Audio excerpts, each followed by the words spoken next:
The introduction, the Prophet Muhammad.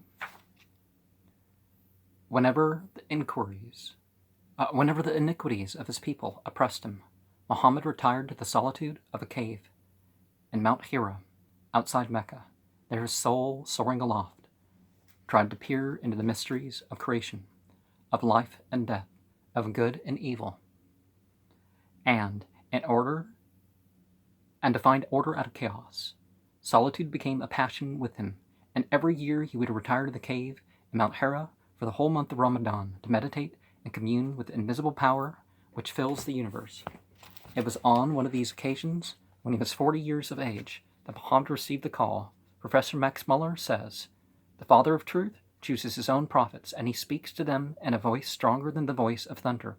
One night in the solitude of the cave, whilst lying absorbed in his thoughts, Muhammad was commanded by a mighty voice to go forth and preach. Twice the voice called, and twice he ignored the call. "Preach," called the voice for the third time, and an answer was wrung out of Muhammad's heart when he said, "What shall I preach?" "Preach in the name of thy Lord," replied the voice. This is the first revelation. The first revelation, is contained in the 96th surah of the Quran, when the voice had ceased to speak, telling him how from the minutest beginnings man had been called into existence and lifted up by understanding and knowledge of the Lord, who is most beneficent, and who by the pen revealed that which men did not know. Muhammad awoke from his trance, and felt as if the words spoken to his soul had been written on his heart.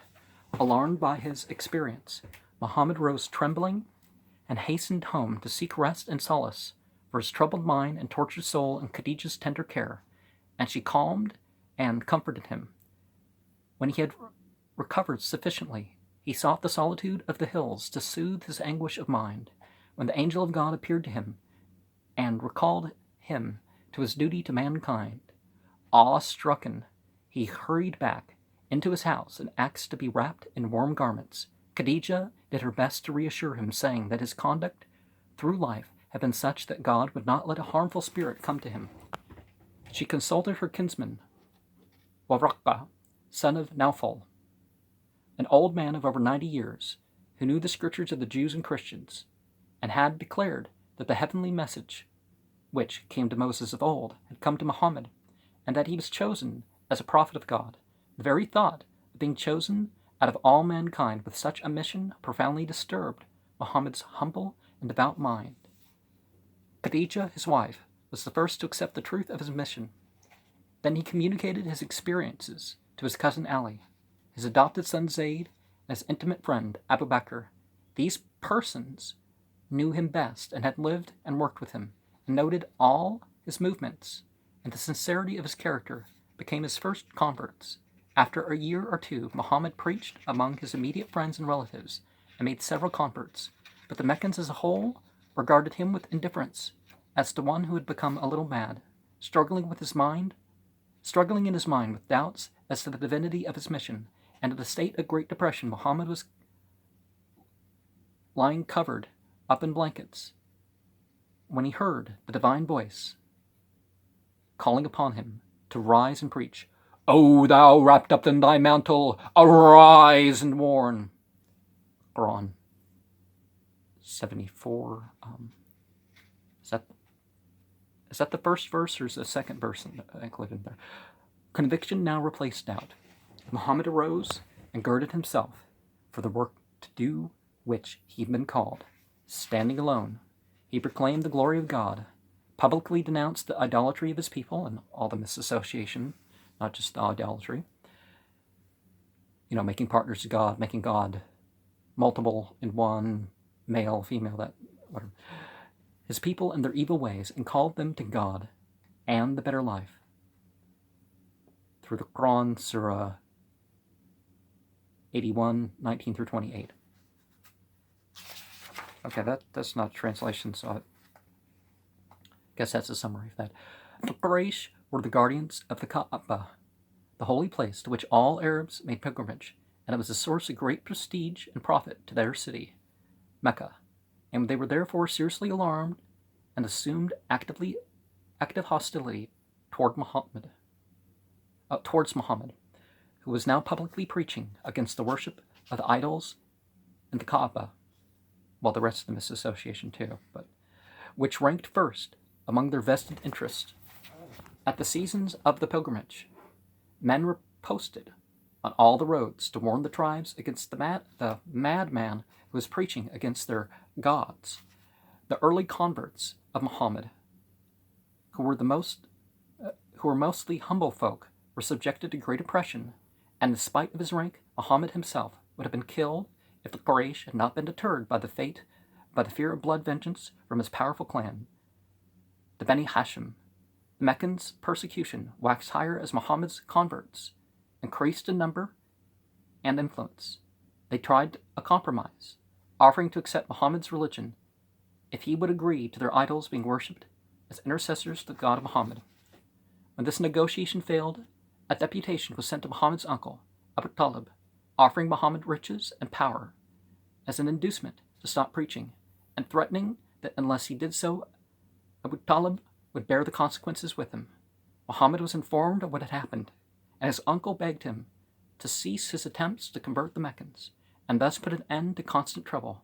Muhammad said, "Though they gave me the sun in my right hand and the moon in my left to turn me back from my undertaking, yet will I not pause till the Lord carry his cause to victory, or till I die for it." Muhammad turned away to leave, but his uncle said to him, "Go in peace, son of my brother, and say what thou wilt, for I will on no occasion abandon thee." This attempt having failed, the Meccans sent Utbah ibn Rabi'ah to Muhammad direct. "Dear kinsman," said Utbah, "thou art distinguished by thy qualities and thy descent, but now thou hast sown division among our people and created dissension in our families. Thou denouncest our gods and goddesses, because not taking part in making partner, misassociation, the calling of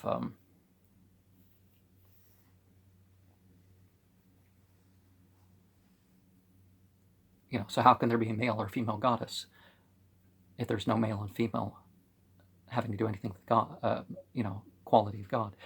Thou dost task our ancestors with impiety. We have a proposition to make to thee. Think well before refusing it. If thou wishest to acquire riches by this affair, we will collect for thee a fortune larger than is possessed by any of us. If thou desirest honor and dignity, we shall make thee our chief, and we shall not do a thing without thee. If thou desirest dominion, we shall make thee our king." Muhammad recited a portion from the Quran proclaiming the glory of God, denouncing the wickedness of idolatry and all misassociation, and calling on mankind to worship God alone and lead a good life.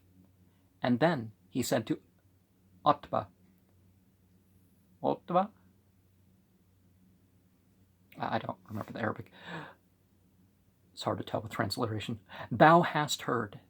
The Meccans' fury now knew no bounds. Muhammad, the respected citizen of rank and high descent, the Al-Amin of his people, was henceforth subjected to insults, to personal violence, and to the bitterest persecution, and his converts were most reluctantly oppressed. Feeling deeply grieved at the sad plight of his followers, Muhammad advised them in the 5th year of his mission, 615 of the Common Era, to leave the country and seek refuge from the persecution of the idolaters, misassociators, some of them weren't idolaters, among the Christian people of Abyssinia. Muhammad and a few stalwart followers remained in Mecca and suffered untold misery and oppression, but still their number continued to increase. The Quraysh, in their exasperation, outlawed Muhammad and asked his clan to forego their right of avenging his blood. Though unbelievers and participators in the persecution, the proud clansmen refused to give up this right at the bidding of the Meccans, who thereupon boycotted them. Muhammad, the small band of his followers, and Bani Hashim and Bani Al Muttalib suffered such terrible hardship that the better minds among the Meccans grew weary of the social ostracism of old friends and neighbors, and after 3 years, towards the end of 619 of the Common Era, the ban was lifted. The Beni Hashim and Beni al-Muttalib were now free to follow their vocations, but opposition to Muhammad became ever more implacable. A year later, Muhammad lost his uncle and protector, the noble Abu Talib, and his beloved wife, the good Khadija, in whose love and devotion he had found comfort, solace, and encouragement. The death of Abu Talib removed the last check on the Meccans' violence, defenseless in continual peril of his life. More than once it seemed all over with Muhammad. More than once his life turned on a straw. Persecution grew fiercer and fiercer, and Muhammad, seeking refuge in the neighboring city of Ta'if, met with great hostility and barely escaped with his life. But a turning point in his career was at hand. In a party of pilgrims from the prosperous city of Yathrib, Muhammad made several converts. After the pilgrimage, the men of Yathrib returned to their city with a Muslim teacher, and in the following year, at the time of pilgrimage, 73 Muslimin from Yathrib came to Mecca to vow allegiance to the Prophet and invited him to go to their city. Muhammad took counsel with his Meccan followers, and it was decided that they should immigrate to Yathrib. The name of Yathrib would change. I don't remember what Yathrib means, but everybody's welcome to comment and question in the comment section in whatever video. They left gradually and unobtrusively. Muhammad remained to the last. Their departure was soon discovered by the Quraysh, who decided to slay Muhammad before he too could escape.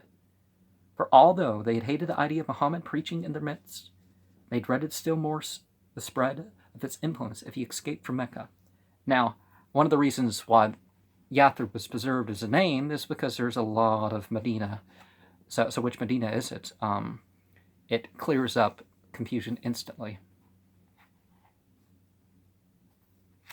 in a lot of people. The Meccans therefore cast lots and chose 40 men, one from each clan, who took a solemn vow to kill Muhammad, as they were to strike simultaneously so that the murderer could not be avenged by blood feud on any one clan. But on the night they were to kill him, Muhammad with Abu Bakr left Mecca, and eluding his pursuers, over 200 miles of desert and rocks, he reached Yathrib on a Friday, the 4th of Rabi' al-Awwal. Okay, they had an I in the middle of it. I'm like, okay, the 1st. The 2nd of July, 622. The event is called Hijra, or emigration. It marks the greatest crisis in the history of Muhammad's mission. The Muslim calendar is named after it. Muhammad, it's the 9th month of 1441. Muhammad was now free to preach, and his followers increased rapidly. But the Meccans, who had sent an embassy to distant Abyssinia, demanding the extradition of the Muslimin who had sought refuge there, were not going to allow Muhammad's movements to take root in Yathrib, henceforth to be known as Medina, short for Madinat al-Nabi. Madinat al-Nabi, okay. Al-Nabi, that's not the right. The city of the Prophet. They organized 3 great expeditions against the city, but all were beaten back. It was not until the 8th year after the Hijra that the Muslimin were able to put an end to this war by gaining a bloodless victory over Mecca. Less than 10 people, like 10 people or less died. The Meccans, who had relentlessly oppressed Muhammad and his followers for over 21 years, expected dire vengeance, but in the hour of their defeat, they were treated with the greatest magnanimity. Go, you are free, were the words which Muhammad gave them general amnesty. The Prophet removed all the idols which were in the Kaaba, saying, "Truth hath come, darkness hath vanished away." Well, we've gone over all 3 verses which are referred to there, but Surah 17, 80, 81, and 34, what's the verse? I don't remember at the moment. The Muslim call to prayer was heard in this ancient sanctuary. The surrender of Mecca was followed by the submission of the surrounding tribes and the acknowledgement of Muhammad's spiritual and temporal leadership over the whole of Arabia. During the 9th year of the Hijra, deputations came from all parts of Arabia to swear allegiance to the Prophet and to hear the Quran. Islam now spread by leaps and bounds, and the conversion of the Arabs was complete. In the 10th year, Muhammad went to Mecca as a pilgrim, and he felt it was for the last time because of the revelations which he had received. Surah 110, verse 4. Oh, and verse 4 of 5. On his return to Medina, he fell ill of a mortal fever. It lasted for 15 days, but he continued to lead prayers until 3 days before his death, when he deputized Abu Bakr at early dawn on the last day of his earthly life. Muhammad came out from his room beside the mosque and joined the public prayers, but later in the day he died.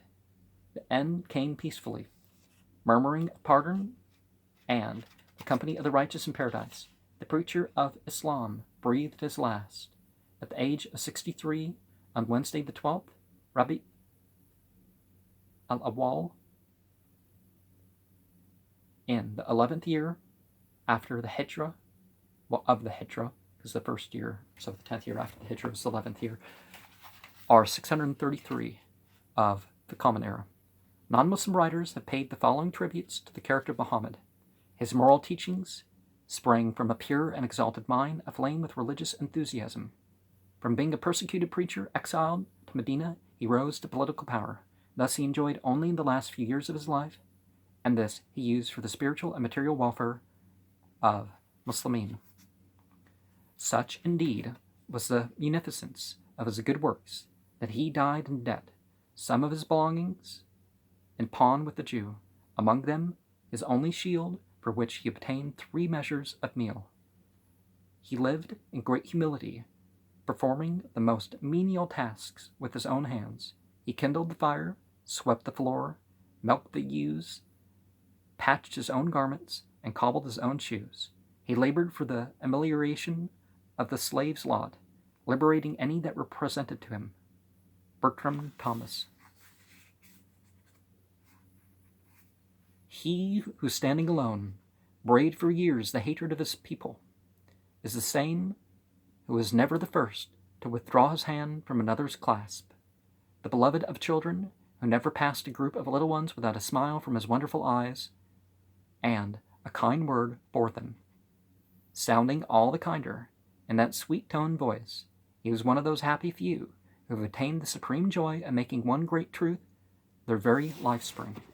He was the messenger of the one God, and never to his life's end did he forget who he was, or the message which was the marrow of his being. He brought his tidings to his people with a grand dignity sprung from the consciousness of his high office, together with a most sweet humility, whose roots lay in the knowledge of his own weakness. Stanley Lane Poole. His humanity extended itself to the lower creation. He forbade the employment of living birds as targets for marksmen, and remonstrated with those who ill-treated their camels. Foolish acts of cruelty which were connected with old superstitions were swept away by him. No more was the dead man's camel to be tied to his tomb to perish of thirst and hunger. No more was the evil eye to be propitiated by the bleating of a certain portion of the herd. No more was the rain to be conjured by tying burning torches to the tails of oxen. The manes and tails of horses were not to be cut, nor were donkeys to be branded. D.S. Margoliouth. And there's some words missing from that, but... Sleeping one day under a palm tree, Muhammad awoke suddenly to find an enemy named Duthur standing over him with a drawn sword. "O Muhammad, who is there now to save thee?" cried the man. "God," answered Muhammad. Duthur, while trying to strike, stumbled and dropped his sword. Muhammad seized it and cried in turn, "O Duthur, who is there now to save thee?" "No one," replied Duthur. Then learn to be merciful, said Muhammad, and handed him back his weapon. Du-Thur became one of his firmest friends. Gorham's Ethics of the Great Religions.